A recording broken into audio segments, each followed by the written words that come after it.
সহযোগিতা কাজকারীদের এই জন্য আমরা তার প্রতি কৃতজ্ঞতা জানাচ্ছি। মঞ্চ উপস্থিত রয়েছেন কোম্পানির ঊর্ধ্বতন ব্যবস্থাপনা পরিচালক বাংলাদেশের পক্ষ থেকে আগমন শুভেচ্ছা স্বাগত বিশেষ অতিথিদের আগমন শুভেচ্ছা স্বাগত বাংলাদেশের পক্ষ থেকে প্রধান অতিথি বাংলাদেশের পক্ষ থেকে প্রধান অতিথির আগমন শুভেচ্ছা স্বাগত শুভেচ্ছা স্বাগত প্রধান অতিথিরা সম্মানিত উপস্থিতি আমাদের মাঝে আমাদের আত্মীয় প্রধান অতিথি পপুলার লাইফ ইন্স্যুরেন্স কোম্পানি লিমিটেডের মাননীয় বলেন 1460 টাকা 920 টাকা 9000 হ্যাঁ 10,000 টাকা প্রিমিয়াম আনি তাহলে আপনি 4600 টাকা প্রিমিয়াম আমরা এবং ঝিনাইদহ জেলার পক্ষ থেকে সালাম আসসালামু আলাইকুম। আসলে বেশি কিছু বলবো না, আমার অভিভাবকরা আছে ওনারাই দিক নির্দেশনা দেবেন এই বলে আমি আমার সংক্ষিপ্ত বক্তব্য শেষ করছি। আসসালামু আলাইকুম।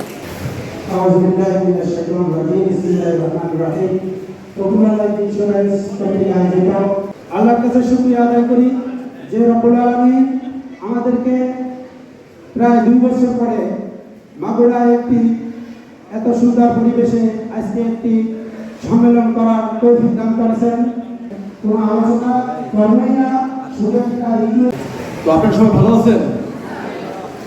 পপুলার লাইফ ইন্স্যুরেন্স কোম্পানি লিমিটেডের যারা আমরা চাকরি করি, যারা কর্মচারী কর্মরত আমরা আছি, আমরা এই যে আজকে 25 বছর কোম্পানির বয়স, 25 বছরের কোম্পানির বয়স 26 আমরা পদার্পণ করেছি, ঠিক না? তো এই 25 বছর আমরা কি ম্যাথ পথে আমরা উদযাপন করছি না? হ্যাঁ, 25 বছর ম্যাথ পথে আমাদের যে সেখানে আমাদের ডাইরেক্টর কিন্তু সবাই ছিলেন আমাদের পরিচয় করতে আমাদের অর্থমন্ত্রী, তিনি আমাদের তার 5 ভাই কি আমাদের কি কোম্পানির ডাইরেক্টর না? স্বার্থ শিকার যে পদ্ধতিতে চলে আসছে, যেভাবে চলছে, এটা তো আপনারা তো সবাই তো আপনারা তো জানেন। অন্য কোনো পেশা আপনি সেটা করতে পারবেন। জনসেবা হিসাবে বীমা, যে বীমা পেশা যারা আছি আমরা, আপনি ইচ্ছা করেন যে আমি জনসেবা করবো, যারা জনগণের সেবা করার জন্য পোস্টার লাগাইয়া গাছ উঠে হাত নাড়ায়, ওইটা লাগবে না। বাস্তব ক্ষেত্রে আপনি করতে পারবেন। সেখানে আপনি একদিকে সাধারণ মানুষকে সংসার হাতে হয় না, তাদেরকে আর্থিকভাবে স্বাবলম্বী করতে পারলেন, আবার বেকার লোকদেরকে চাকরির সংস্থান দিয়ে চাকরি দেওয়ার মাধ্যমে আপনি বেকারত্বের দূরীভূত করতে পারলেন। তো আলহামদুলিল্লাহ অবশ্যই ভালো কিছু আমাদের জন্য অপেক্ষা করছে, কারণ অর্থ চলে আসছে। তো সেখান থেকে আসলে আমরা কতটুকু আগাইতে পারছি, কতটুকু করতে পারছি। জ্ঞানী অনেক গুণী, কিন্তু সে হয়তো ইন্স্যুরেন্স বোঝে না, সে ব্যাংক বোঝে।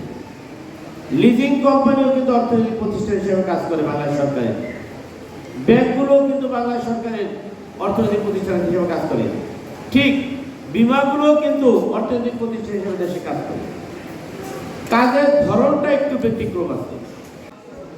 অনেক সময় আমরা তো বলে ফেলি যে কি করতেছি, কি হলো, প্রত্যেকে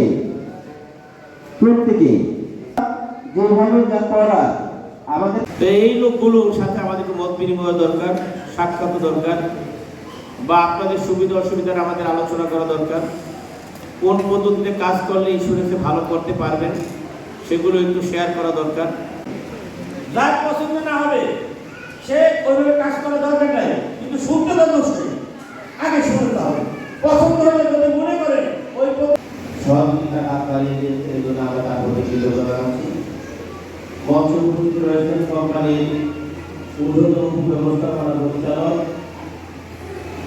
সুবিধাটা হলো এই যে আমাদের কোম্পানির মানে অন্যতম পরিচালক উনি বাংলাদেশ সরকারের অর্থমন্ত্রী। এটা আমাদের জন্য একটা সুবিধা পরিচয় দেওয়ার জন্য অর্থমন্ত্রী কোম্পানি। এই হলো একটা সাইড বিকাশ শীর্ষক আলোচনা সভা। এই সেমিনার বিকাশ অংশগ্রহণ করেছিলেন প্রধানমন্ত্রী। আপনারা এগুলো থেকে সাহায্য আমার পারিবারিক কোম্পানি ডাইরেক্টরদেরকে খাওয়াইছে, আপনার করতে সুন্দর পরিবেশের মধ্য দিয়ে কোম্পানি প্রতিষ্ঠা করছে। আমার পরিবার করে আমাদেরকে উৎসাহিত করে, আমাদেরকে উৎসাহিত করে। আমরা এবং ওনার ইমিডিয়েট সরকার তারপরে মানুষদের দূর থেকে বলে টাকা পাওয়া যায় না এই আর গেটে আপনারা আপনাদের জন্য যেহেতু বিকালে মিটিং ছিল আমরা বিকালে মিটিং খাওয়ার আয়োজন করি নাই এক এক সময় আসবে তো যেমন গোয়ালবাড়ির লোক কিন্তু 3:30টায় ঢুকছেন আপনারা গোয়ালবাড়ির লোক এখন মিটিং শুরু হয়ে যাওয়ার কথা 2টায়